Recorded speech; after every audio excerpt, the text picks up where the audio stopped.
الصلاة والسلام على أفضل الأنبياء والمرسلين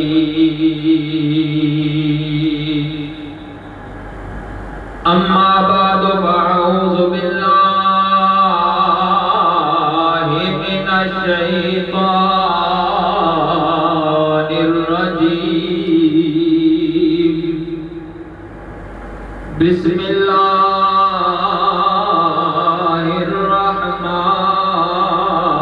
الرحمن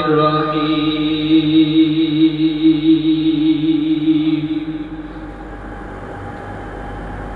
تلك الرسل فضلنا بعضهم على بعض صدق الله مولانا العظيم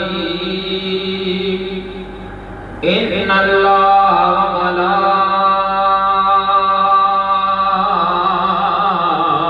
وملائكته يصلون على النبي يا أيها الذين آمنوا صلوا عليه وسلموا تسليما اللهم صل على سيدنا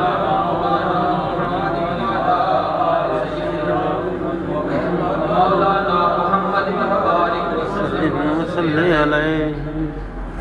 لجپال نبی کی بارگاہ میں درود مجبور ہو کر نہیں مسلم ہو کر پڑھ گئے کر سمجھ کے نہیں فرض سمجھ کے پڑھی یہ مت سمجھے ہم تھوڑے سے بیٹھے ہیں ہم بہت ہیں ہر چیز اللہ کا ذکر کرتی ہے اللہ کے فرشتے بھی ہمارے ساتھ اس ہستی کا ذکر کر رہے ہیں بے شک ہم بھی اس نبی کا ذکر کر رہے ہیں اللہ کے وہ فرشتے بھی نبی کا ذکر کر رہے ہیں ہم ذکر کریں گے تو خدا کے فرشتے ہمارے ساتھ مل کر اس ہستی کی پاکی بولیں گے تو جب بھی نبی کا نام لیا جائے محبت سے درود پڑھ کر اللہم صلی علی مولانا محمد وآل سیدنا و مولانا محمد مولانا محمد وآل سیدنا و مولانا محمد وبارک وسلم وصلی علیہ اللہم صلی علی صلی علی صلی علی جمیل اجملنا کریم اکرمنا حسین احسننا فضیل افضلنا صلی علی جلال جمال کمال نوال سیان اقبال محمد صلی علی فجر زور اثر محمد حنین خندق بدر محمد لوح شمس قمر محمد اسم جسم محمد مدنی محمد آمنہ دا چند محمد شیری بدن محمد شاہ زمن محمد مل کے پڑھنا اللہم صلی علی سیدنا مولانا محمد وعلى آل اللہم صلی علی سیدنا وسندنا وشفینا وحبیبنا وطبیبنا وطبیب قلوب ربنا وملجانا وماوانا ومولانا وولنا وآخرنا وظاہرنا وباطنا محمد صلی اللہ علیہ وسلم صلاة وسلام رسول اللہ وعلى آلك وأصحابك يا سيدي يا حبيب الله صلاة وسلام عليك يا سيدي يا رسول الله وعلى آلك وأصحابك يا سيدي يا رحمة للعالمين صدر محفل صوفی باصبا قبلہ حاجی محمد مشتاق حسین فاروقی موڑی دامت برکات عالیہ بانی و سرپرست اعلیٰ ادارہ منہاج